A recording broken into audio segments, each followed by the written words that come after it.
Every Soviet history textbook taught generations that the famine of 1932 to 1933 was a natural catastrophe, a tragic consequence of drought and poor harvests that the heroic Soviet state did everything in its power to alleviate. The official narrative portrayed collectivization as a necessary modernization of backward peasant agriculture into efficient socialist production.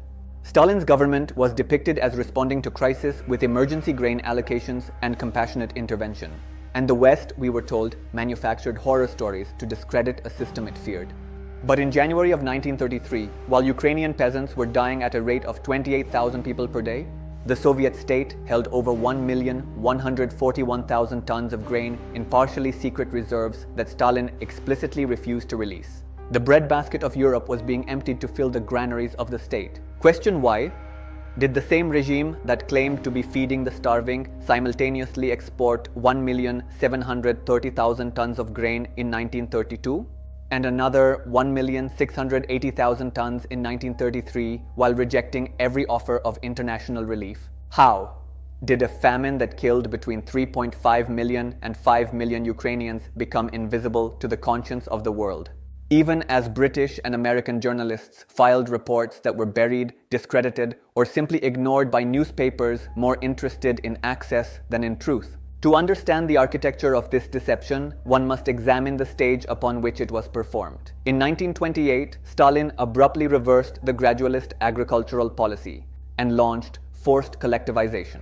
The goal was not merely economic reorganization, it was political annihilation. The kulaks, the more prosperous peasant class, were designated class enemies. Dekulakization meant deportation to labor camps, execution, or starvation. By 1930, 69% of Ukrainian arable land had been forcibly collectivized.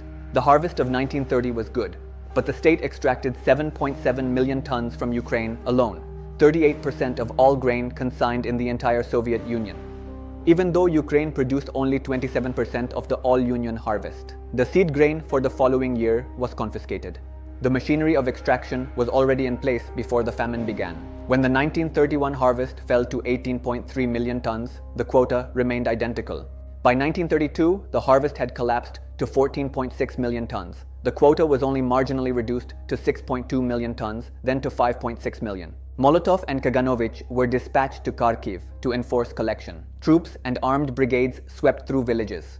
The infamous law of August 7, 1932, mandated the death penalty for theft of socialist property, including gleaning a few stalks of wheat from collective fields. Visiting assizes in Dnipropetrovsk Oblast sentenced peasants to firing squads for stealing a single sack of grain. The beneficiaries of this system were not the starving, they were the industrialization planners in Moscow who needed grain exports to pay for Western machinery. The security apparatus that needed a pacified countryside, and the political leadership that saw Ukrainian nationalism as an existential threat to Soviet unity. What was erased from the public memory was the documentary record of deliberate choice. The famine was not a byproduct of policy. In many respects, it was the policy. The investigative core of this story rests on archival documents that the Soviet Union tried to destroy and that the Russian Federation has only partially released. The Stalin-Kaganovich correspondence of 1932 contains a letter from Stalin dated August 11th in which he vents his fury at Ukrainian party leaders and expresses fear of losing Ukraine.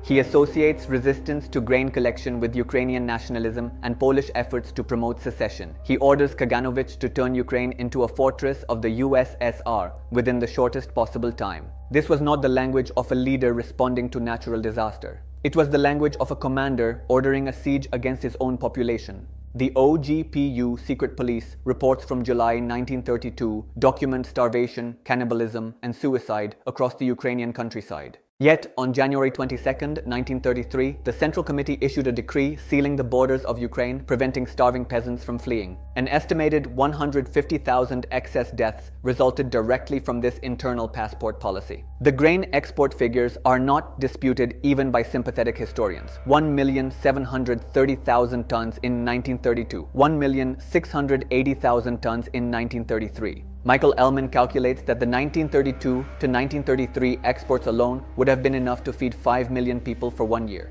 Soviet records show that in January 1933, state reserves contained enough grain to feed well over 10 million people.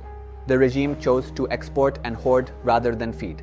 When limited aid was finally authorized in February 1933, it was distributed on a class basis. The starving who were deemed politically unreliable were left to die. The Ukrainian leadership's desperate letters to Stalin pleaded for reduced quotas and food assistance. Stalin's response was to purge the Ukrainian Communist Party leadership, replace them with loyalists, and intensify requisition. The documents are unambiguous. There was no secret famine, there was a public policy of starvation. The legacy of the Holodomor did not dissolve with the Soviet Union. It created a template for how modern states can weaponize food against their own populations. The Soviet government banned all public discussion of the famine until the glasnost period of the 1980s.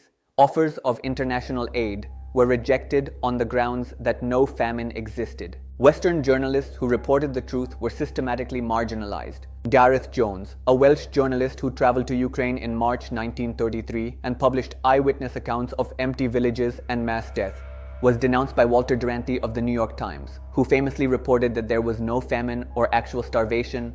Duranty won a Pulitzer Prize for his reporting. Jones was ostracized and later murdered under suspicious circumstances in Manchuria. The British Foreign Office, aware of the famine through consular reports, chose not to press the issue, prioritizing diplomatic relations with Moscow. The cover-up was not merely Soviet, it was transatlantic. Since 2006, Ukraine and 33 other UN member states have recognized the Holodomor as genocide. The European Parliament and 35 American states have done the same. In 2008, the Russian State Duma condemned the Soviet regime for neglecting the lives of people for the achievement of economic and political goals, but stopped short of acknowledging genocide. The Russian Federation continues to treat the Holodomor as a tragic but non-genocidal episode, a position that serves contemporary geopolitical interests rather than historical accuracy. Who covers it up today? Not a single conspirator, but an educational apparatus in Russia that still minimizes the famine. An international community that recognizes the crime, but has never established a tribunal, and a global food system that has learned little from the precedent of using hunger as a weapon of statecraft. So here is the question I leave you with tonight. Should the international community establish a permanent tribunal to prosecute the crime of famine as a weapon of war and state policy, with retroactive acknowledgement of the Holodomor as its foundational precedent? Or is this just a symbolic gesture that would inflame geopolitical tensions without delivering justice to the dead?